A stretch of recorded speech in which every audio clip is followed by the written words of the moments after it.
Olá, sejam bem-vindos a mais uma aula do canal CFPX. Tudo bem, pessoal?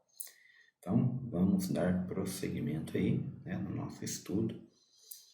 Nós estávamos, na última aula comentando das atribuições, do inspetor de fabricação, correto? E hoje, nós vamos dar continuidade nesse assunto, tá? Então, sejam bem-vindos, uma boa noite a todos, tá?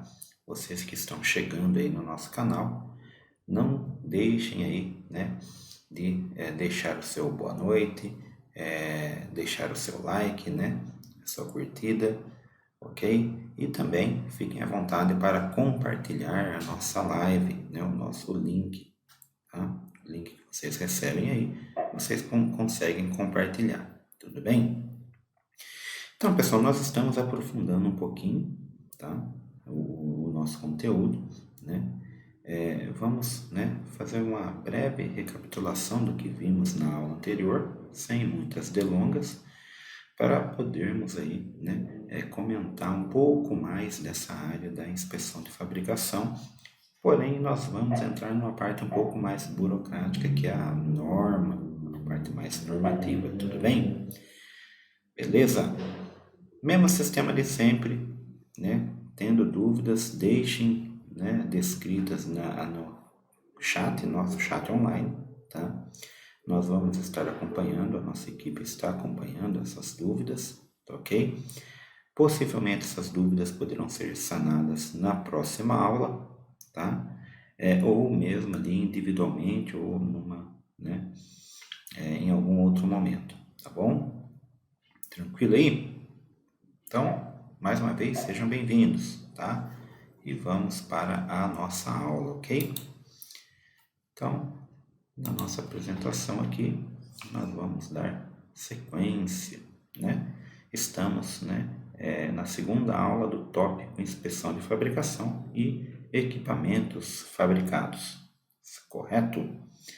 Então, pessoal, o que vimos na aula anterior, foi, orientações, e definições que constam numa norma. Então, a partir desse momento, vocês vão perceber que nós vamos trabalhar bastante com referências normativas, tá? Na última aula, nós abordamos a NBR 16.278, e comentamos aqui, um pouquinho das, atribuições, das responsabilidades, do inspetor de fabricação, porventura já abordamos, individualmente, porque é normal o contato do aluno, com a nossa escola, e já sanamos algumas dúvidas referente à qualificação na prática, como que é o processo, um pouco dos requisitos, tá? Então, se houver alguma dúvida ainda, não deixem de entrar em contato, ou poderemos aí ir sanando durante as aulas também, tá? E sempre eu recapitulo, já temos algumas aulas de várias técnicas e modalidades da inspeção de fabricação gravadas em nosso canal, tá?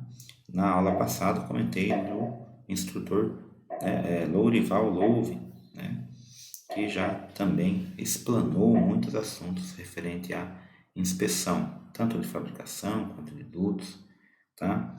Vale a pena conferir o material disponível, beleza? Esse material aqui, creio que nós vamos iniciar hoje, é uma abordagem nova, tá?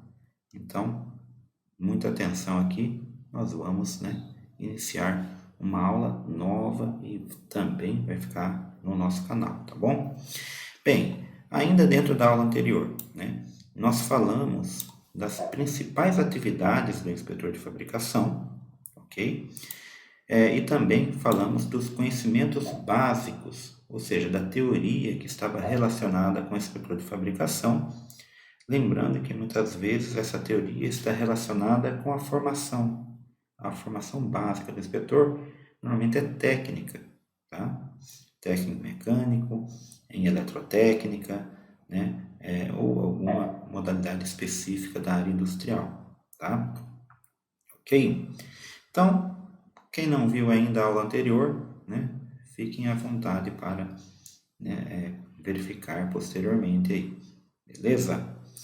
Então, pessoal, para a aula de hoje, né, nós vamos aprofundar um pouquinho em equipamentos fabricados, tá? Já fizemos aquela introdução, né, desse tópico, tá? Falando das atribuições do inspetor, né? Porém, aqui nós vamos verificar uma nova referência normativa, que é a N268, tá? E para abordar essa norma, eu até gostaria já de perguntar para vocês que estão nos acompanhando se já tiveram a oportunidade de manipular ou estudar essa norma. Alguém conheceu essa norma na prática, executando e acompanhando uma fabricação? É interessante também, né, vocês deixarem essas informações aí no nosso chat, né? Pelo menos para o pessoal aí já, né, também que nos acompanha, os nossos visitantes, e tendo uma ideia, né, de quem está acompanhando as nossas aulas, dos nossos alunos, né? Ok? Podem ficar à vontade se, né, acharam difícil, se já tiveram ali um impacto negativo, né, durante a interpretação da norma, né? Normalmente, né, depende de quem está ali interpretando, às vezes pode achar difícil, pode achar fácil, tá?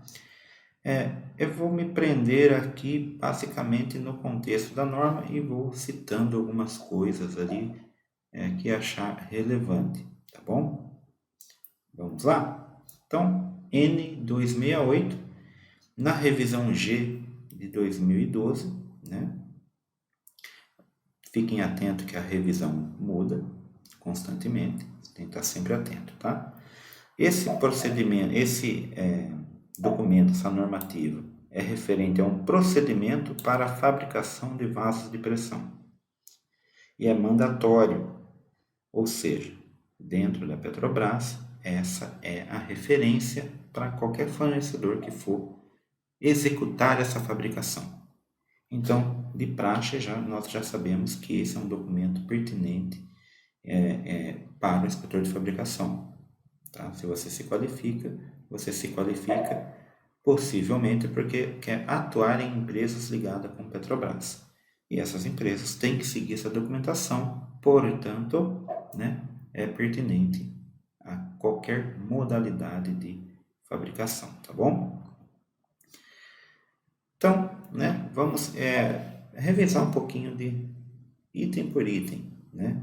Começando pelo item 1, né, que sempre, né, já havia comentado, quando nós falamos em documentação, procedimento, né, normalmente o item 1, o primeiro item, é o que vai falar do objetivo, do escopo, numa forma geral, tá? Eu não segreguei nesse caso o texto na íntegra, né? Só para 2 pontos, 3 pontos aqui, né? Só para a gente verificar, tá? O primeiro ponto é que, né, o escopo definido por essa norma, ela ressalta que são condições exigíveis para a fabricação de vasos de pressão, aqui citando de qualquer tipo, utilizado em instalações de indústria de petróleo e petroquímica, ou simplesmente petróleo e gás, ou generalizado por petroquímica, tá? Então, isso nos leva muito ao setor petróleo e gás, tá? Quais são esses itens, né? Existe uma outra referência normativa também, uma norma Petrobras, que vai definir esses tipos de vasos que podem ser utilizados, né, nas suas instalações, né? Mas só para ressaltar também, são vasos ou vaso de pressão, né? Torres, né? Trocador de calor, né? E as esferas, tá? Então, são equipamentos que têm uma característica particular, né? Similar, aliás, em todos esses itens. A aplicação é distinta, né?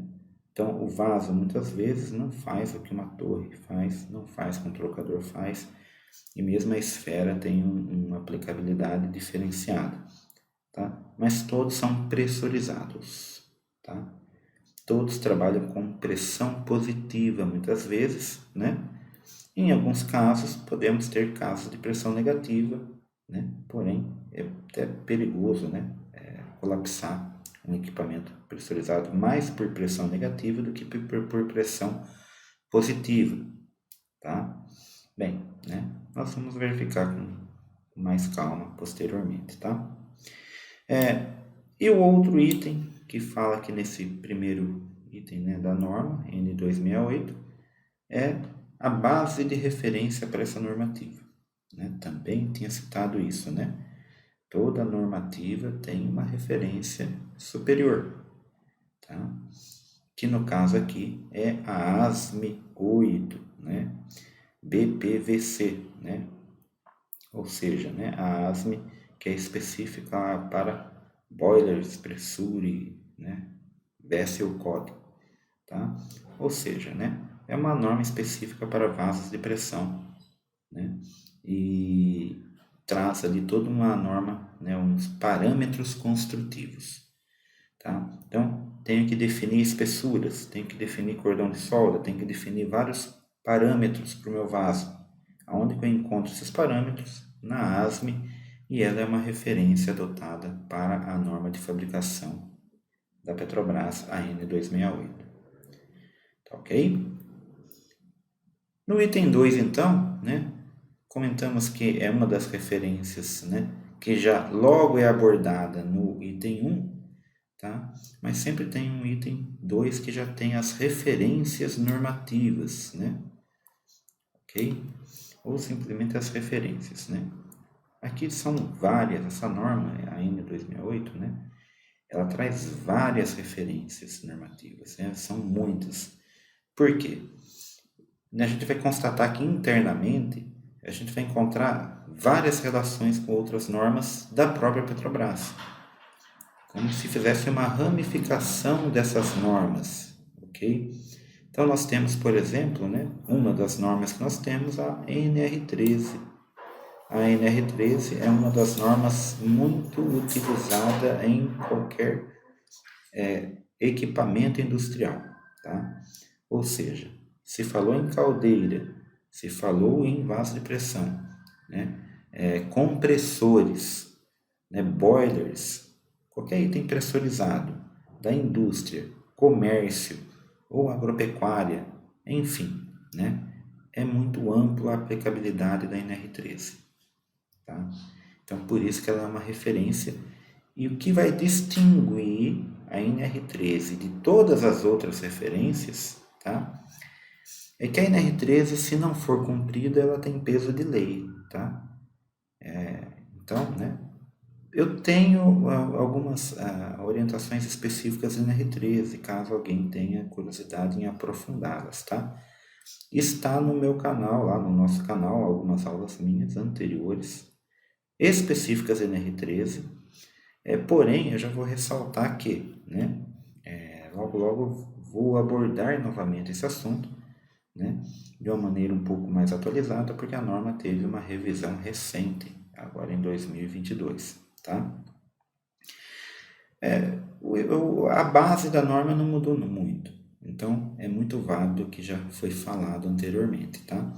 Mas é bom sempre ressaltar, porventura, as diferenças entre essas revisões, né? Ok?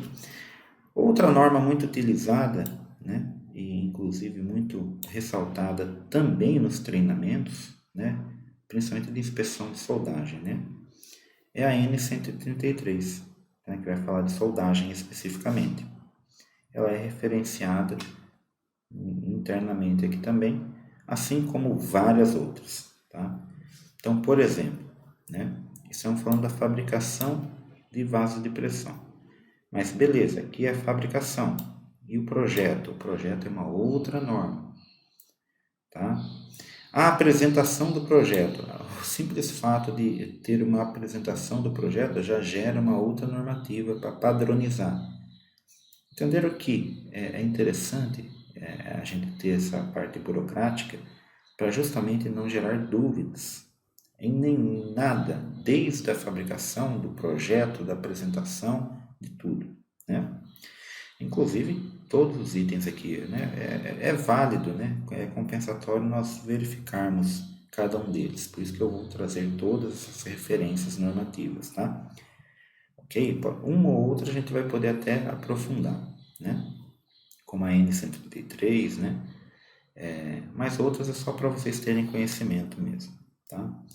A N466, né? Vai falar de trocadores de calor de casca e tubo, né? A N1592, ensaios não destrutivos, identificação de materiais. Nós vamos ver que existe, né,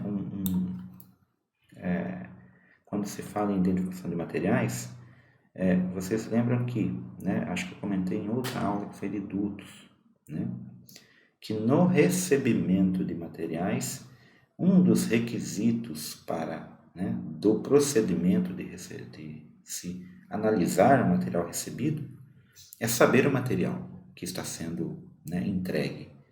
Será que é do aço solicitado na nota fiscal? Será que, né, uma válvula é do material especificado na nota?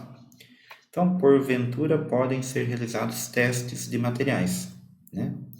Que é muito conhecido como teste por pontos, tá? O teste por pontos é um ensaio não destrutivo, tá? Que tem o intuito de, através de análises químicas e magnéticas, tá? Podermos identificar o material. Existe uma técnica, eu não lembro se eu havia comentado com vocês, mas ressalto novamente. É uma técnica que existe uma qualificação específica, né? Para ensinar todo o procedimento. Como que você identifica todos os materiais, né? Seja de aço inoxidável, algum outro aço liga, aço carbono, ferro fundido, né? Enfim, né? Marcas registradas, Monel, todos os materiais, né? Eles são passíveis de serem identificados por essa técnica, tá? Mas vocês vão perceber que nessa norma, na 268, a identificação de materiais está sendo comentada por uma outra técnica que, né, está sobrepondo atualmente, que é o PMI, tá? O PMI, né, uma análise instrumental, ou seja, é um instrumento que analisa ali por uma outra técnica. Se baseia ali também na composição química, né, a base ali, né? Mas é uma outra técnica de identificar o material que recentemente está evoluindo bastante e facilitando, tá? Tanto é que a qualificação atual para quem quer fazer PMI também é essa ATP, a ABEND, né? Quando alguém quer se qualificar em ensaio destrutivo para fazer PMI, indica que você se qualifique em teste por pontos. Aliás, né, fica a dica aí, se vocês quiserem ou não, ou conhecerem quem quer se qualificar em identificação de materiais, né, o curso indicado é o teste por pontos e também existe a qualificação ABEND para essa técnica, sendo que você pode especificamente se, né, qualificar para fazer PMI, tá bom? Porque possivelmente, pessoal, ia comentar, eu ressaltei mais o PMI, que é uma coisa mais desconhecida, né? Mas tem o EN 1593, que fala do estanqueidade, ou LT, né? LT, né? Leak Test, tá? A sigla LT vem de Leak Test, teste, né, com líquido, ok? Mas aí não a estanqueidade, tá? Aqui está como ensaio não destrutivo, né? Mas aí entra num contexto um pouco mais profundo, né? A estanqueidade não é tão não destrutiva assim. Na verdade é um teste, né? Que normalmente se usa junto com o teste hidrostático, né? Então tem que tomar cuidado com a pressão, né? Para ser estanqueidade tem que ser uma pressão menor que PMTA, Tá? Se for menor que PMTA, é teste de estanqueidade. Se for maior que PMTA, já é um teste hidrostático de resistência de material. Tá bom? Então tem uma distinção, porém é por isso que existem essas normas, né? Justamente para tirar essas dúvidas, ok? A N 1594 vai falar do ultrassom de solda, tá? Até aí beleza, ultrassom é mais comum, ok? Radiografia, tem um ensaio também aqui, uma N 15.095, a radiografia. Para líquido penetrante tem outra norma Petrobras. Para ensaio visual, tá? Para partícula magnética, então aqui ó, PM, né? Aqui o visual aqui, né? A gente pode comparar o EVS ao LP, né? Ao RX, tá? São todas técnicas que são pertinentes a qualificações, tá? E todas as qualificações são cobradas. Por que eu estou ressaltando qualificação? Porque eu iria comentar dos nossos treinamentos que possivelmente, né, são nessa área, né? Mas porque dentro de toda essa normativa, né, para se executar as atividades referentes a esses procedimentos, será cobrada a qualificação. Não se faz ensaio não destrutivo na Petrobras se não for qualificado dentro do sistema SNQC, ou seja, Sistema Nacional de Qualificação e Certificação. Tá? Por isso que eu venho só ressaltando essas técnicas. São todas passíveis de qualificação. E é isso que eu ia chegar para o IF. O IF também é uma técnica, tá? Porém, o IF que vai ser responsável de verificar se realmente todos esses procedimentos estão sendo seguidos. Tá? Então, é o inspetor de fabricação que vai analisar, lembra das atribuições que comentamos na aula passada? Tá? Ele vai ter que verificar, muitas vezes, documentação. Se foram realizados todos os ensaios. E se esses ensaios foram realizados, né, corretamente conforme procedimentos. Então, quais são os procedimentos? É esses que estamos, né, verificando agora. Tá? Ok? Pelo menos alguns de acordo com a N 268. Tá?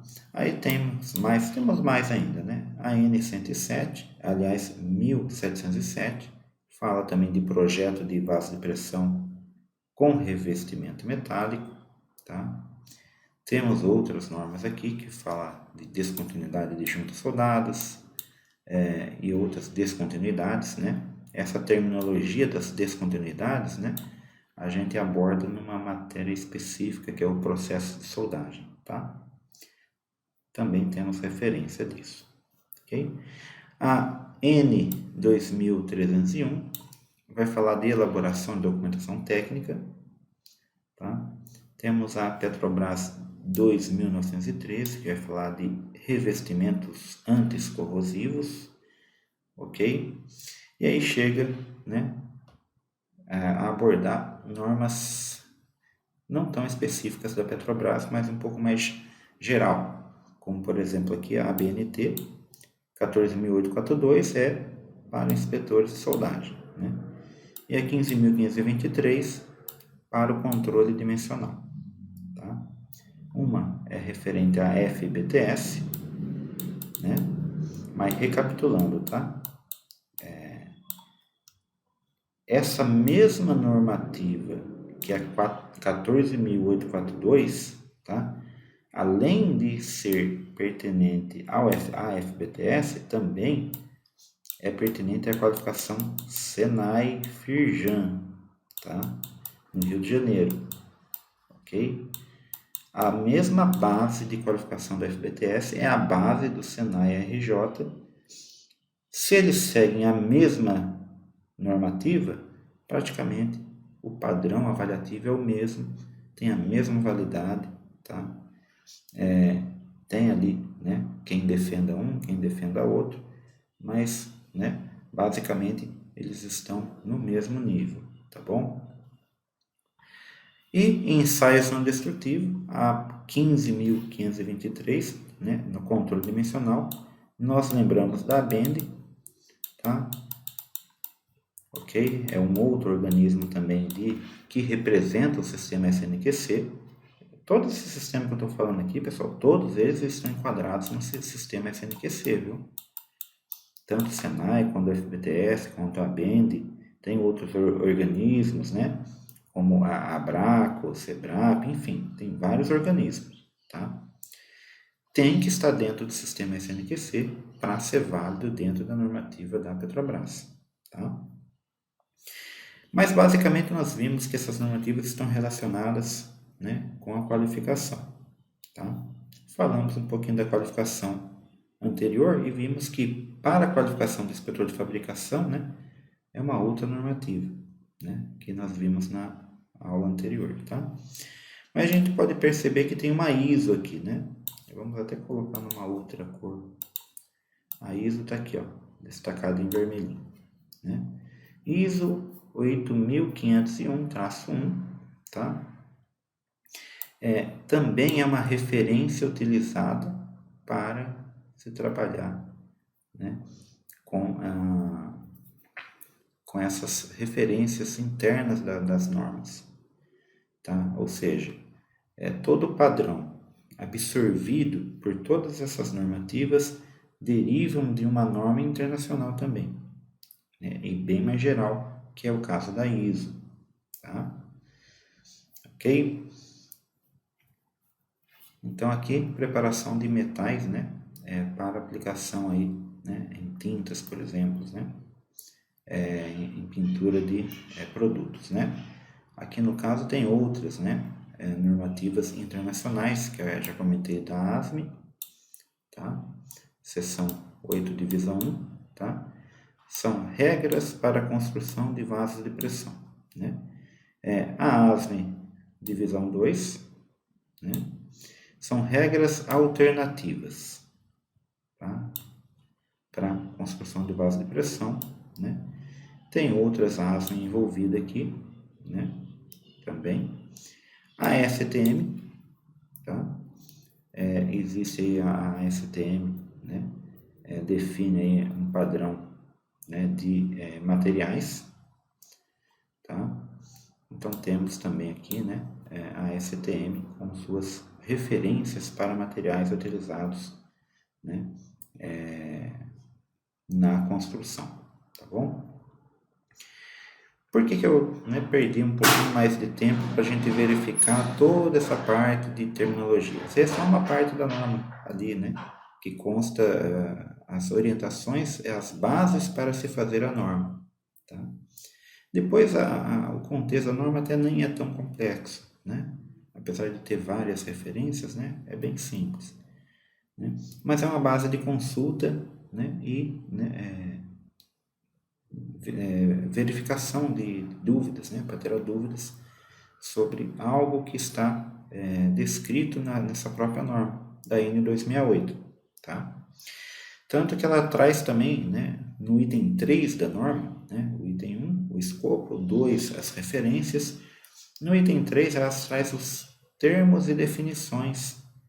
Também não aborda muito, né, mas é tipo um glossário de termo técnico, tá? E alguns itens básicos somente para constar ali e ajudar na interpretação da própria norma, né? Por exemplo, item 3.1, o que é fabricação, né? Todas as atividades desenvolvidas em fábrica referente à construção do vaso de fabricação. Essa é a definição que eles estipularam dentro desse contexto normativo, tá? E o fabricante? Quem é o fabricante? Vamos trocar aqui a cor da nossa caneta.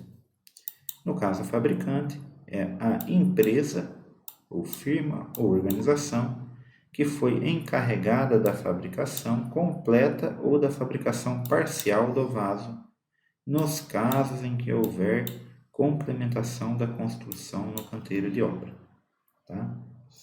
Ou seja, né, pode ser que, né, tem aquela fase, né, construtiva que é dentro ali do galpão e tem a fase construtiva em campo, tá?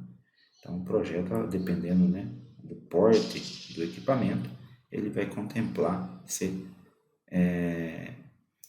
fazer uma pré-montagem anterior e depois acabar a montagem em campo. Tá? Depende do projeto. Ok? Outros, né? Eu não vou passar em todas as terminologias, só pegando algumas de exemplos, né? Para a gente não se estender muito, tá? Mas traz aqui, por exemplo, mapa dos defeitos reparados. O que é um mapa de defeitos reparados? É um registro, um documento, né? Assinados, né? Ou assinalados, desculpa, né? Todos os reparos que foram feitos em soldas em chapas, tá? É o mapa dos defeitos reparados. E esse registro deve permitir a localização dos pontos reparados do equipamento, tá? 3.4, né, define, né, o termo certificado de qualidade, tá? Então, o que é o certificado de qualidade? É um documento emitido pelo fabricante do material que demonstra sua conformidade com a especificação normativa do material e que permita a sua rastreabilidade. Lembra que eu comentei também, né, muito sobre esses requisitos, né, de rastreabilidade dos procedimentos e tudo mais, ok? Bem, né, só para fechar, só mais esses 4 itens, né? Ele fala aqui o que é um plano de teste e inspeção, né? Ou plano de inspeção e teste, né? É um PIT, tá? É um documento, né? Já comentei um pouquinho também, mas vamos verificar a terminologia dada pela própria norma, né? Documento elaborado pelo fornecedor, contido em seu plano de qualidade, tá? Seguindo padrões estabelecidos pelas normas ISO, tá? De gestão da qualidade. O PIT tem como objetivo garantir a compatibilidade do equipamento a ser fornecido com o projeto, procedimentos e documentação contratual. Tá? Então, esse plano de inspeção ele contempla, né, toda a normativa, tudo que vai ser executado desde o recebimento dos materiais até a finalização e acabamento da montagem, com pintura e tudo mais. Tá? Os testes de resistência, durante o processo de soldagem, né, controle dimensional, é um conjunto de documentos. Tá? 3.10 identificação positiva de material, o que eu tinha comentado antes, PMI, tá? Ok? Então, PMI, né? Positive Material Identification, tá? É o exame, através do instrumento, que vai ser realizado para confirmação do material utilizado aí através da análise da sua composição química, tá? Ou seja, ele vai verificar aquela parte de metalurgia do material, a granulação, né? A gente vai lembrar ali da ferrita, martensita, né? Qual a composição química do material, o que está dissolvido no material, que vai dar característica de maior resistência, né? Mecânica ou contra corrosão, tá? Ok? Então, mudou a característica química do material, ele tem uma outra característica, né, física, né? Ele pode se tornar ali mais, né, ou menos dúctil, mais resistente, tá? Que é o caso que é utilizado em alguns certos vasos de pressão, algumas partes pressurizadas, tá? É importante esse teste, ok? O teste por ponto faz a mesma coisa, tá? Então, o teste por pontos, TP, né, também é um ensaio para identificar material, tá bom? 3.11, equipamento classe A, tá? E equipamento classe B. Nós vamos verificar já já. É uma nomenclatura específica aqui desta norma, tá? Vocês vão verificar aqui, né? Nós estamos falando de passo de pressão. Se nós formos relembrar da NR13, tá? Essa nomenclatura muda. Pela NR13, o vaso de pressão não é classificado em classes, tá? Ele é classificado em categorias. E tem 5 categorias em algarismos romano. Tá? Então tem categoria 1, categoria 2, né? Categoria 3, né? 4 e 5. Tá? Depende do que? Para se categorizar um vaso de pressão. Não é só para ressaltar, para vocês terem uma noção, eu preciso cruzar a informação que é volume e uma relação PV. Tá? Eu comparo ali, faço uma relação da pressão com o volume, tá? E comparo com o fluido que vai ser utilizado. Dependendo do fluido, né? Eu vou ter uma categoria, dependendo do fluido e dessa relação PV, tá? Eu vou ter os mais críticos, categoria 1, e os menos críticos, categoria 5. Um compressor seria categoria 1.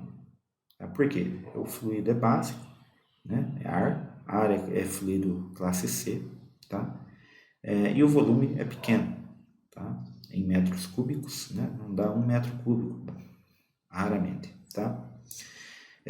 Uma esfera da Petrobras. Uma esfera da Petrobras tem um grande volume, uma alta pressão, justamente porque por isso que é esférico, né? É categoria 1, ok? Perante a norma, muda algumas tratativas, NR13, né? Aqui não, aqui quando a gente está falando em equipamento classe A e classe B, é para distinguir um pouquinho da parte construtiva, tá bom? Mas vamos lá, né? Falando, né, em classe A, classe B, vamos analisar então o item 4. O item 4 de qual norma? N268, tá? Esse item 4 vai falar dessa classe A e dessa classe B. Aqui eu já comecei a trazer o texto na íntegra, né, para a gente ir comparando realmente o que está na norma e que é bem simples. Beleza? Então, classe A. Equipamentos sujeitos a todos os requisitos aplicáveis nesta norma. Ou seja, essa norma cita parâmetros construtivos, ok? Então, todos os parâmetros para a classe A é o que vai ser dado nessa norma. E para a classe B? Para a classe B, eu tenho algumas características exclusas.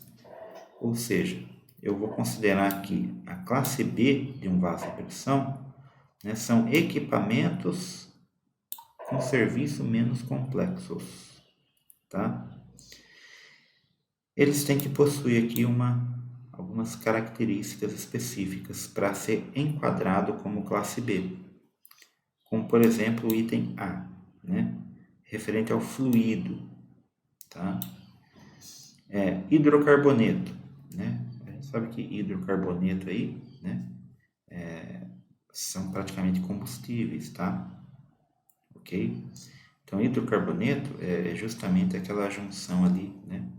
De o carbono com ligações de hidrogênio, né?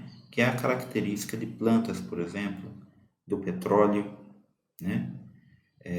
Que vai dar ali a reação química com oxigênio, tá? Então ele tem um ponto de fulgor. O que é o ponto de fulgor? É o ponto que nessa temperatura ele pode entrar em reação química e fazer aí liberar energia térmica através de chama, tá?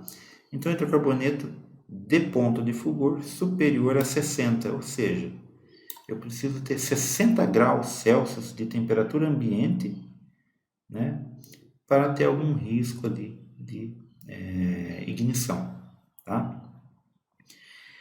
Pressão de projeto entre atmosférica, né, e 196 kPa, 2 kg força, tá?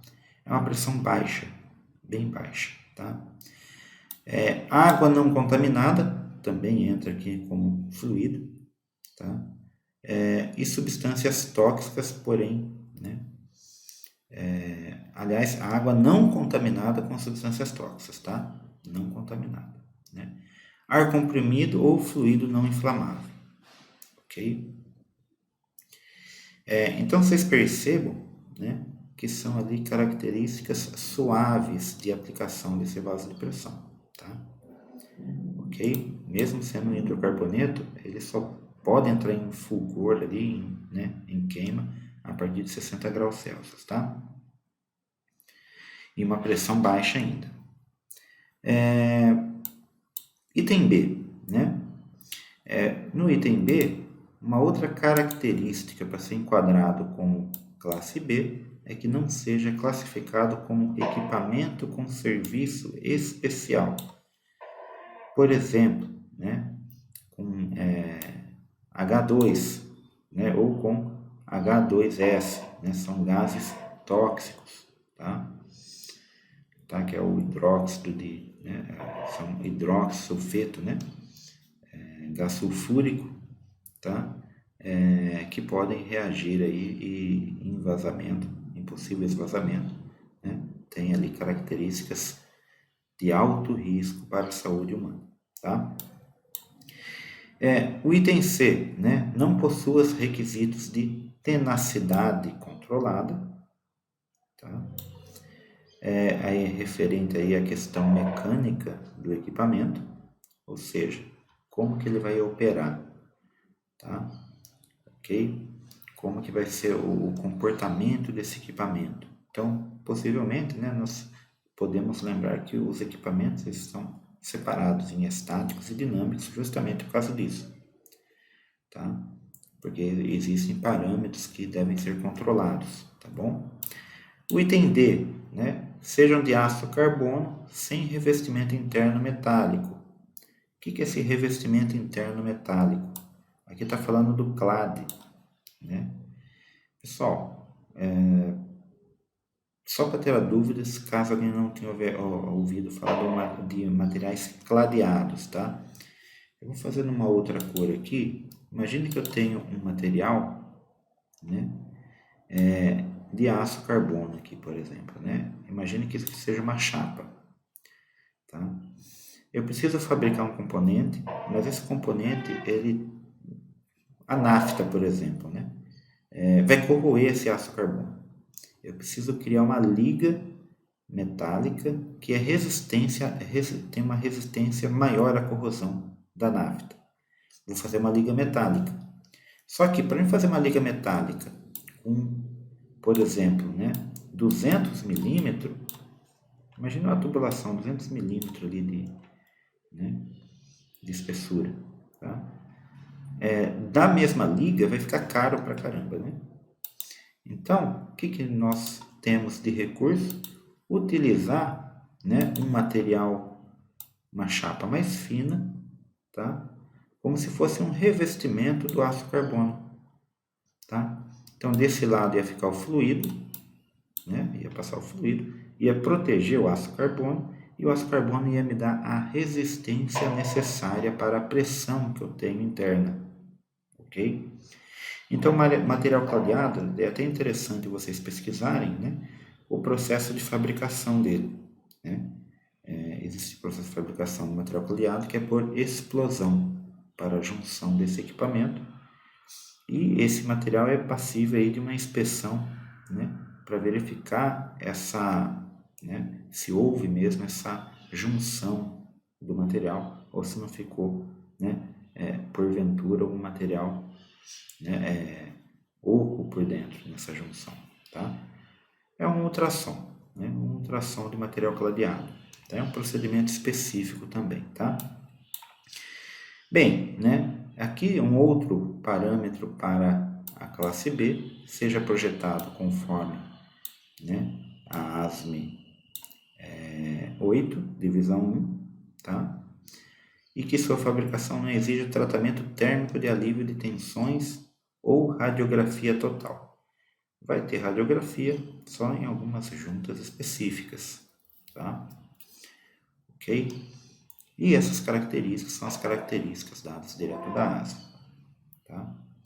Casos de trocador de calor, né? Aí tem um esquema específico, né? Tema é também, né, um documento de referência construtiva, tá? E aí fala que não pode ser da classe C ou B, tá? Ok? Isso para ser enquadrado como classe B. Então vejam que, né, é uma tratativa bem diferente aqui, né? A classe A, simplesmente todos requisitos aplicáveis da norma, tá? Para a classe B, eu tenho uma lista de restrições para se enquadrar como classe B, ok? Bem, esse foi um pouquinho do item 4, que fala um pouquinho dessa distinção de classes. Então, eu teria classe A e classe B para a construção de vaso de pressão perante a AN 268, ok? No item 5, que é nesse item que nós vamos focar até a aula de hoje, tá? Vai falar um pouquinho de condições gerais, tá? Pessoal, né? Só para ressaltar então, se vocês tiverem alguma dúvida, tá? Não deixem de compartilhar no chat e nós vamos, né, analisando, né, e vamos trazer as respostas, tá bom? Ok? Mas vamos dar continuidade para a gente fechar o conteúdo de hoje. Mas não esqueçam, né? Nós vamos verificar todas as dúvidas e trazemos aí em outro momento, tá bom? Vamos lá. Condições gerais. O que seria esse item, né? Realmente traz algumas condições gerais. Primeira, né? Fala do fabricante, tá? Que é obrigado aí a seguir alguns requisitos, né? Desde a requisição do material, tá? Contrato, claro, né? Tudo isso de acordo com, né, desenhos especificados nesse contrato e aprovados pela Petrobras, claro, né? É uma norma Petrobras daqui, né? Caso o fabricante constate omissões ou erros de qualquer documentos fornecidos pela Petrobras, deve comunicar à Petrobras para a devida correção ou solução, ok? De forma que, né, o fabricante continue com a integral responsabilidade pela fabricação do equipamento. Então, mesmo se a Petrobras errar, se o cliente não corrigir, é responsabilidade do fabricante. Interessante, né? No item 3.1.2, ressalta de novo a NR13, mas não é porque a norma, né, N268 é boazinha não, tá? É obrigatório mesmo seguir a NR13. Essa é a distinção que eu fazia, né? Norma regulamentadora tem peso de lei, tem portaria. Se não cumprir, né, é processo, tá? É obrigado a cumprir. Norma construtiva, a Petrobras tem a dela para vaso de pressão, a área aeronáutica tem a dela, né? As empresas internacionais têm a dela. Cada empresa pode ter a sua norma específica. No Brasil, a NR13 é obrigatória para qualquer, né, empresa que vier, até mesmo internacional, para cá. Pode ser alemã. Os vasos de pressão da Alemanha que trouxerem para cá vão ter que enquadrá-los na NR13, tá?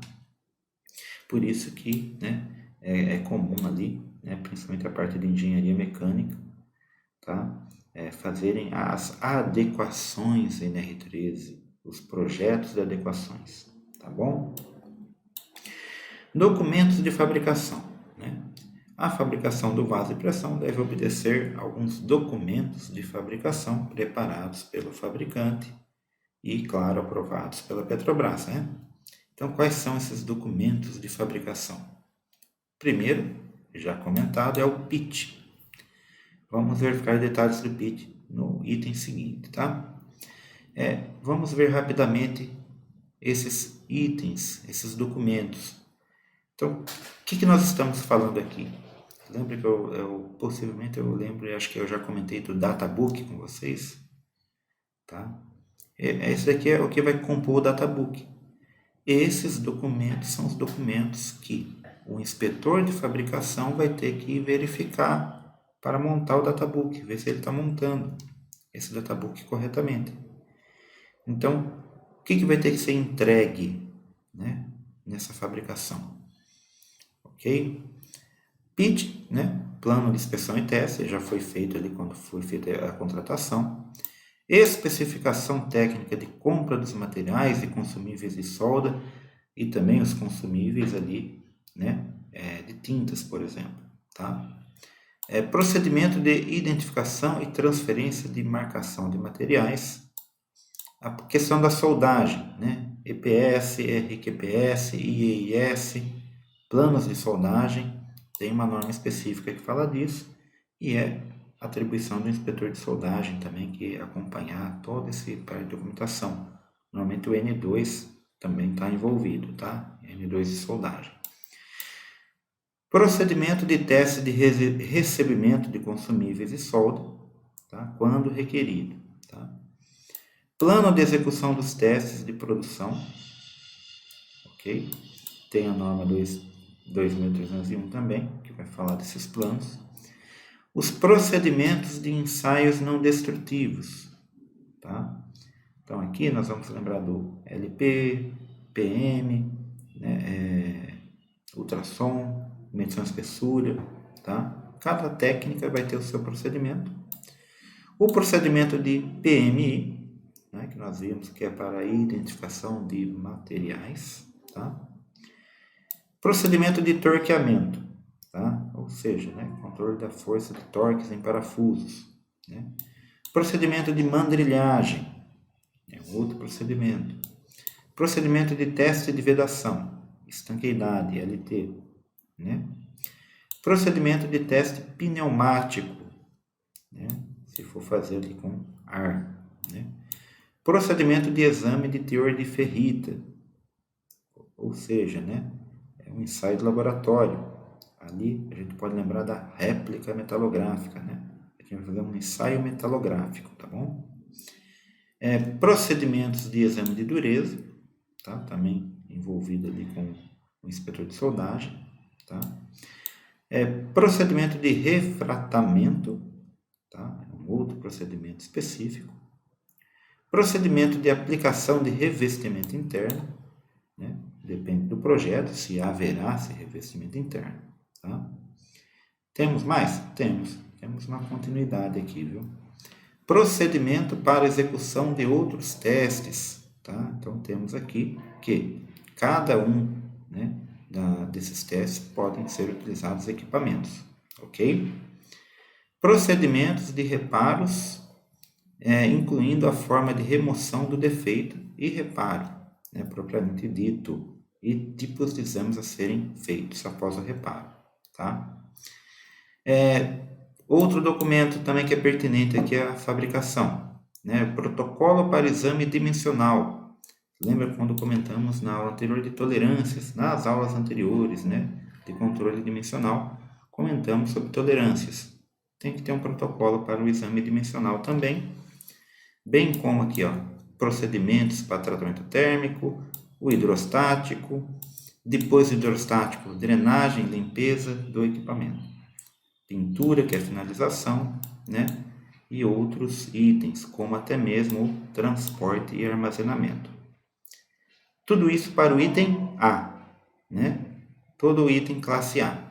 Para a classe B, eu posso excluir alguns itens, tá? É isso que é a diferença de tratativa entre classe A e classe B. Já começa na parte de documentação, ok? Tudo bem até aí? Seguindo então, né, vamos para o próximo item. No pitch, então, o item 5.22, né, nós vamos verificar aqui, ó, o que deve conter nesse plano, né? Então, primeiramente, o que seria esse pitch, né? Que é o plano de inspeção e testes, né? Eu tenho que ter a identificação dos estágios, né, de uma maneira até cronológica, né, ao longo de todo o ciclo de fabricação, né? Ou seja, realmente é como eu havia dito, desde o processo de recebimento do material, tá? Existe os requisitos de verificação durante esse recebimento, tá? Existem ali os padrões de armazenagem, ok? Depois, os preparatórios, né, para se fazer a montagem propriamente dita, tá? Então, tudo isso é itens compostos no pitch, né? Então, no caso, item B, né, já fala com os cuidados com as soldas provisórias, por exemplo, tá? Incluindo método para remoção posterior e inspeção, né? Indicação, né, de qualificação e certificação do pessoal. Ou seja, eu tenho que saber ali, né, quem fez o serviço, quem foi o responsável, né, que executou ali a inspeção, tá? Bem como outros processos também, tá? Rastreabilidade, já comentamos sobre isso também. Indicação de procedimentos e padrões de aceitabilidade por todas as características e requisitos da qualidade, né? Ou seja, também aqui é um quesito, um requisito, né? Que vai aí trazer uma orientação do padrão de qualidade do produto que está sendo executado, tá? Identificação e preparação dos registros da qualidade, né? Citando seus vários tipos de registros, tá? Também ali, né? São documentos pertinentes ao processo de, né, análise do que foi executado, né? Dos procedimentos.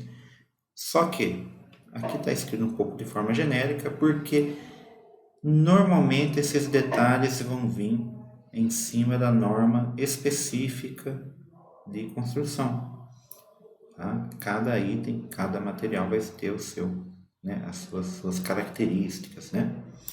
Indicação dos dispositivos de equipamentos, incluindo, né, as exatidões requeridas para obtenção da qualidade. Né? Lembram quando eu comentei dos procedimentos de metrologia que nós tínhamos ali que especificar? Por exemplo, aqui já vimos que para identificação de material já está identificando uma técnica que é o PMI. Então, ou seja, já está substituindo o teste por pontos, tá? Que já está especificando o equipamento, ok? Nos casos de controle dimensional, nós vimos também que já existe essa possibilidade de, né, indicar quais instrumentos e equipamentos serão utilizados. Por exemplo, no teste hidrostático, né? Ok? Mas, porém, e se for equipamento que tem que fazer algum teste elétrico, teste de pintura, né? Enfim, tá? Só para citar como exemplo. Classificação do equipamento conforme a seção 4 dessa norma, né? O que a seção 4 estava falando? Classe A ou classe B. Então, no PIT já tem que ser definido qual que é a classe que vai ser esse equipamento, tá? A gente vai ver que muda a documentação também, ok? Pessoal, né? Bem, né? Mais uma vez aí, né? Eu queria ressaltar que é importante que vocês deixem aí seus comentários, né? Que nós temos aí, né? Pouco tempo para falar de muito conteúdo. Não vamos conseguir comentar toda a norma, né? Estou tentando trazer ela na íntegra, né? Porém, ela abrange, né? Um escopo amplo de conhecimento, né? A gente viu aqui requisitos de metrologia, de ensaio instrutivo, né? De outras normas, outras referências. Mesmo assim, vocês, né, agradeço quem já, né, deixou aí os seus comentários, né, seu boa noite aí na nossa live, tá? Mas aí eu ressalto que é importante vocês deixar, né, mais dúvidas, né, mais comentários para a gente ir trazendo aí, né, e planejando novas aulas, tá bom? Ok, ainda vamos abordar ensaio administrativo, não se preocupe, nas próximas aulas nós vamos dar continuidade, né? Mas fechando aqui o item 5, pelo menos, tá? Para a gente fechar, pelo menos, esse quinto item da norma. Ela fala de documentos técnicos, da apresentação desses documentos, tá? Então, devem ser apresentados, vou até ressaltar com a cor aqui, ao inspetor de fabricação. Ou seja, aqui nós vemos diretamente citado na 268, tá? Um item, ou seja, pessoal, o inspetor de fabricação é um requisito da norma 268. Não se pode construir o vaso sem o inspetor de fabricação, tá? Devem ser apresentados ao inspetor de fabricação para verificação antes do início da atividade correspondente. o quê? Os procedimentos e os planos que nós vimos anteriormente, tá? E o que mais que o inspetor de fabricação vai ter acesso, fora todos esses procedimentos, né? Ele tem que ter acesso a esse conjunto de itens aqui, ó. Os desenhos do projeto mecânico e de fabricação, né, que foram liberados para execução, os certificados de qualidade do material, né, os certificados de qualidade de consumíveis, as RQPS, tá, que vai controlar aí o registro de qualificação do processo de soldagem, tá? O RQS, né, que é o registro de qualificação de soldadores ou operadores de soldagem, tá? Inclusive ponteadores, né? Ok? O relatório, item F, o relatório indicando os procedimentos, né? Bem como inspetores e operadores de ensaios não destrutivos e inspetores de solda qualificado, ou seja, você vai ter que verificar os SNQCs, os registros, ou a BND, ou a Petrobras, ou a FPTS, né, depende aí, tem que ser um registro, tem que ser, né, criado um relatório em cima disso, tá?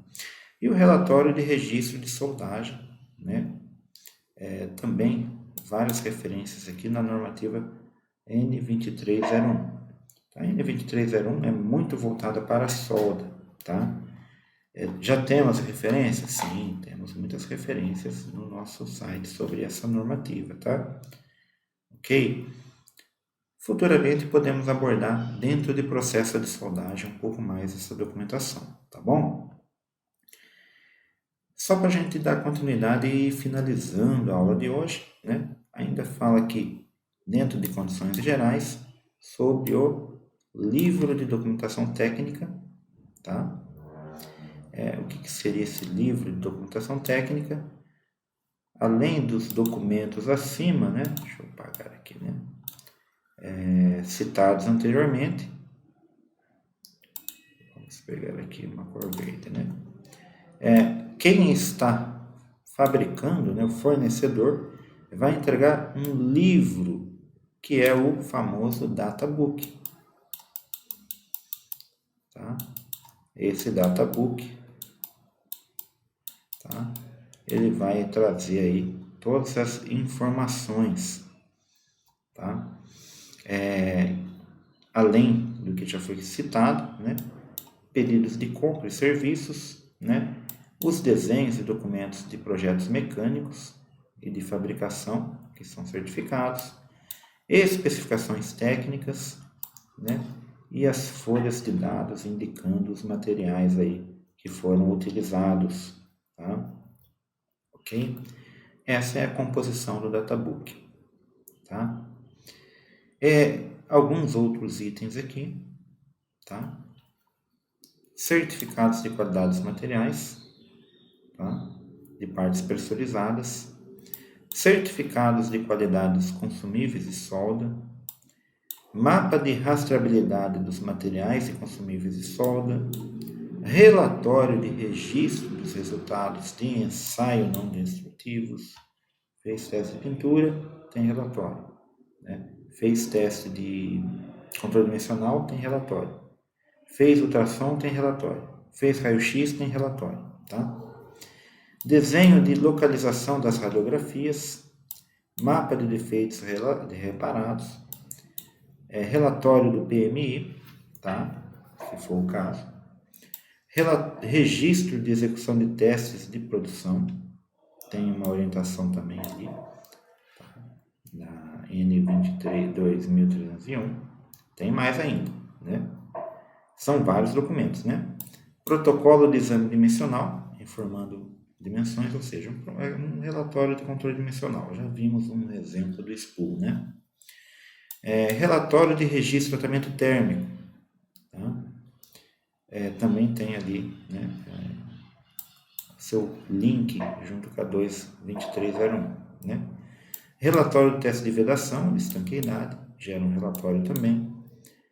Relatório de teste pneumático, relatório de dureza, certificados de TH, ou seja, o teste hidrostático, né? TH. Relatório do exame de teor de ferrita, tá? A metalografia, ensaio de laboratório, ok?